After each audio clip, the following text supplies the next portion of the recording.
Élevés dans les conditions habituelles de l'animalerie, sans contrainte ou stimulation particulière, avec nourriture et boissons à volonté, les rats de laboratoire se montrent généralement peu actifs.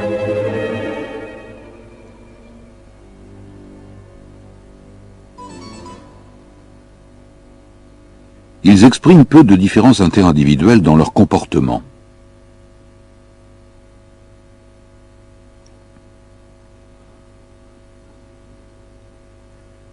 Pourtant, il suffit d'introduire dans leur cage un objet inconnu, par exemple un simple anneau en plastique, pour que des compétitions éclatent et que des profils différents se manifestent.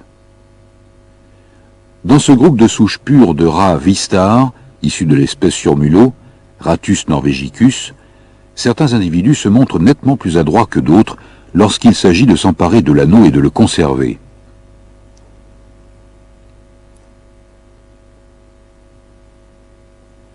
C'est par exemple le cas de ce rat marqué de 4 points noirs.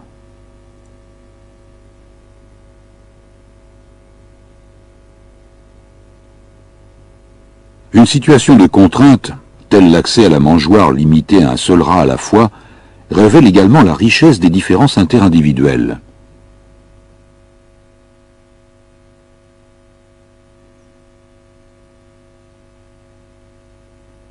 Le rat sauvage, ou surmulot, dont les besoins en eau sont importants, vit très souvent à proximité des rivières et présente une bonne aptitude à la nage.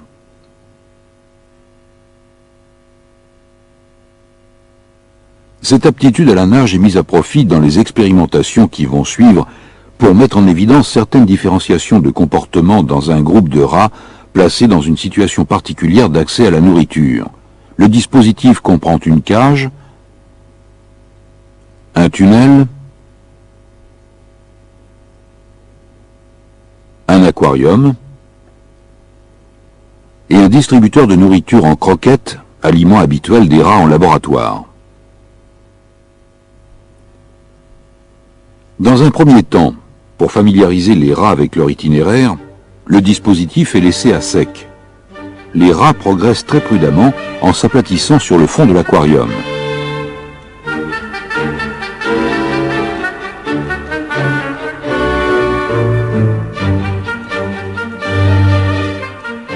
Parvenus à son extrémité, ils escaladent d'abord avec beaucoup d'hésitation quelques marches qui leur permettent d'accéder au distributeur de nourriture.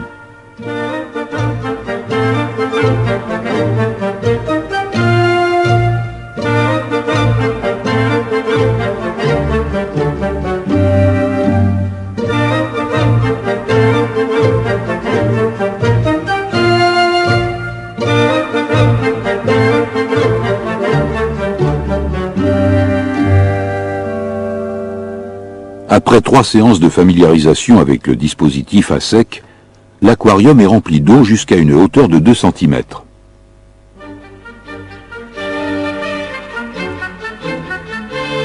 Les rats marchent dans l'eau, le dos arqué, comme pour éviter de se mouiller le ventre.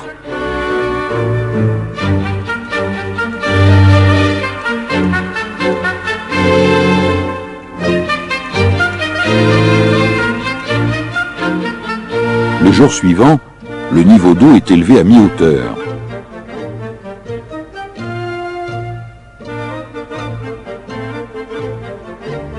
Après une longue hésitation, les rats finissent par gagner à la nage le distributeur de nourriture.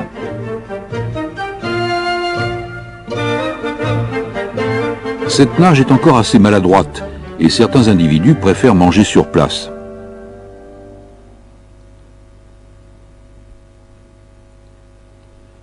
Lorsque le niveau maximum d'eau est atteint, les rats nagent en apnée pour atteindre le distributeur.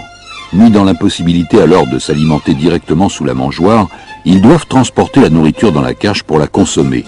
C'est à ce stade de l'expérience qu'apparaît une nette différenciation des comportements. Ils se distinguent dans le groupe des rats que nous appelons transporteurs, parce qu'ils effectuent le parcours complet.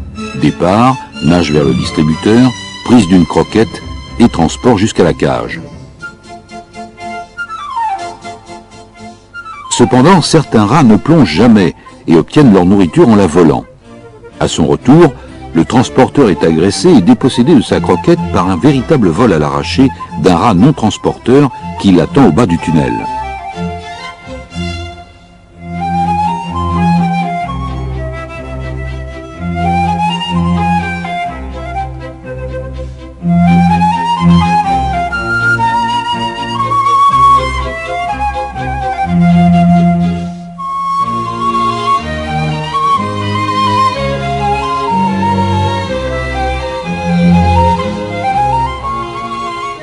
Nous avons étudié systématiquement ce phénomène de différenciation en enfermant un certain nombre de groupes de 6 rats dans les mêmes types de dispositifs. Pour éviter les perturbations liées à la présence d'un observateur humain, les séances sont enregistrées sur magnétoscope, puis analysées.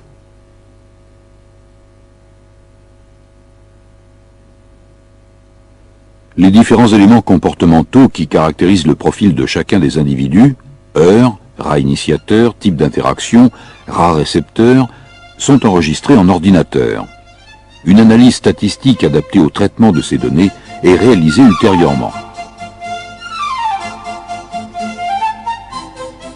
Pour des transporteurs bien familiarisés avec le dispositif, une opération d'aller-retour dure généralement moins de 10 secondes. Ne pouvant pas toujours résister aux attaques, les transporteurs assurent de fait le ravitaillement des autres rats, comme le montre cette séquence filmée au ralenti.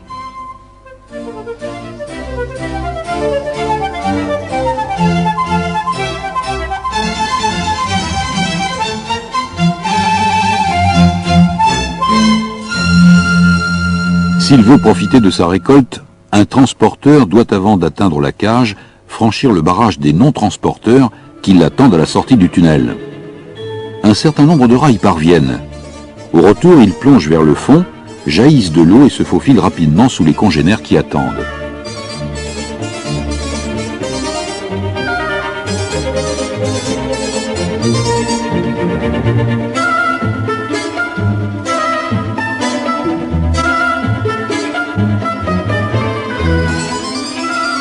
Dans ce cas, la défense de la nourriture dans la cage est assurée par différents types de comportements. Certains rats utilisent la fuite.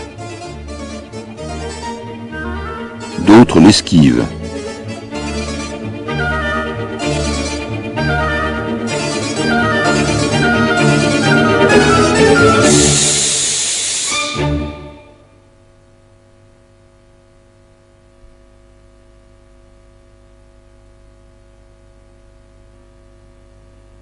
D'autres encore utilisent franchement la riposte en donnant de violents coups de patte arrière à leurs attaquants.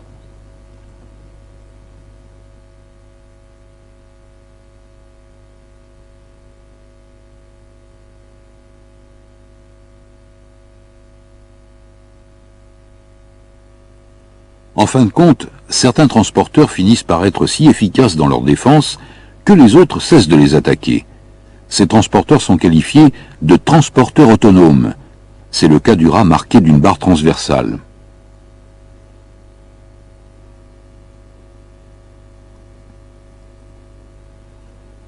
Les transporteurs autonomes possèdent souvent une autre caractéristique, comme le montre ce rat marqué d'un point noir. Outre son habileté à franchir le barrage formé par les congénères, ce rat, en d'autres circonstances, est capable de voler sa nourriture.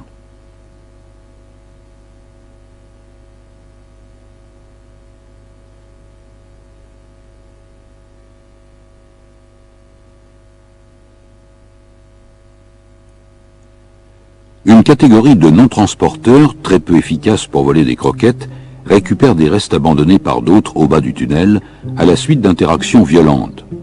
Ils obtiennent ainsi leur nourriture avec un minimum d'interaction sociale.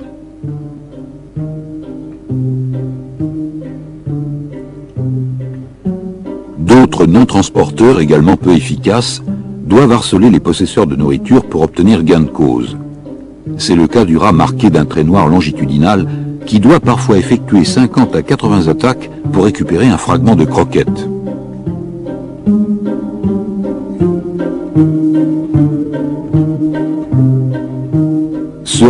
marqués de 4 points noirs, pratiquent aussi le harcèlement.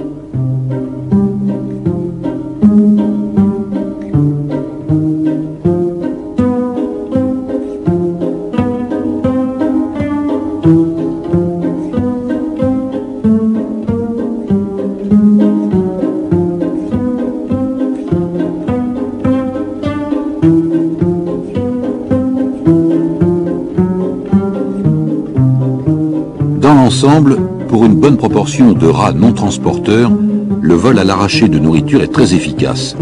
Les attaques sont brèves et concluantes.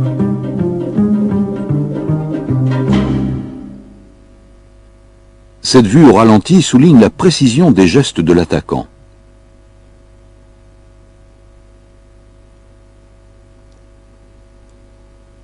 Dans ces groupes de rats, comme chez beaucoup d'animaux, il est important de souligner le caractère relatif des statuts sociaux.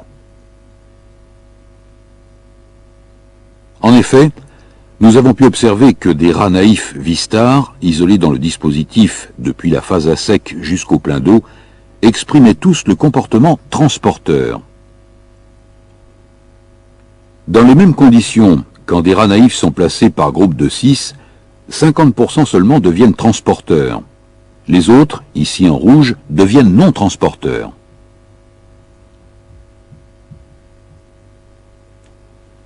Le regroupement de 6 transporteurs issus de cette série détermine 10 jours plus tard 30% de non transporteurs. Et le regroupement de 6 non transporteurs fait émerger dans le même temps 40% de transporteurs. L'hypothèse d'un déterminisme social de ces différenciations est confortée par l'observation de comportements d'incitation. Ce rat transporteur, seul au tunnel, s'apprête à plonger. On note sa très longue hésitation avant de se mettre à l'eau. Or, ce même rat hésite à peine pour plonger quand ce non-transporteur à tache noire le pousse dans le tunnel.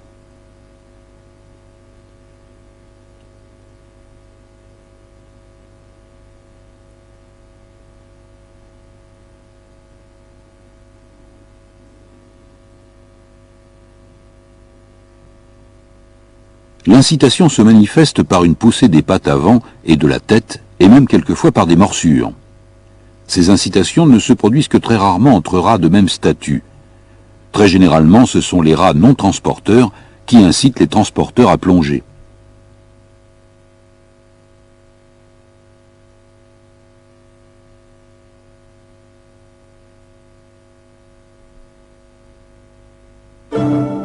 Chez des rats de la souche Long Evans, placés dans le dispositif, on observe la même différenciation comportementale en type transporteur et non transporteur.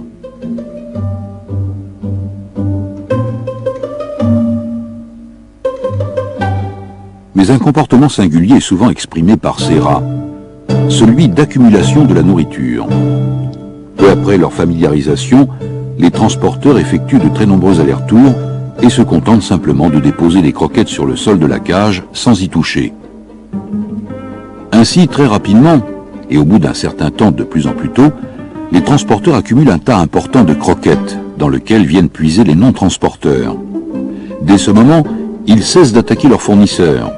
Il semble qu'il s'agisse là d'une véritable stratégie utilisée par les transporteurs pour éviter les attaques de leurs congénères.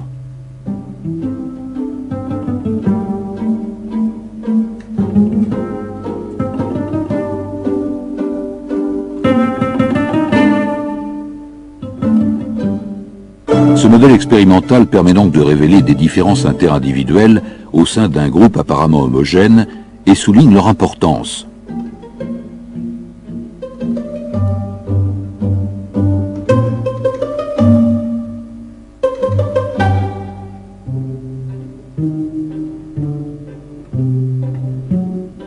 Comme le rat, très immature à la naissance, vit toutes les étapes de son développement en étroite relation avec ses congénères, il est vraisemblable qu'une part des facteurs de différenciation soit à rechercher dans son histoire sociale.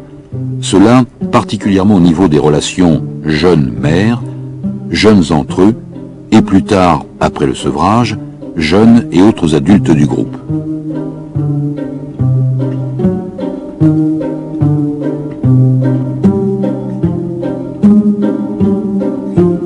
Thank you.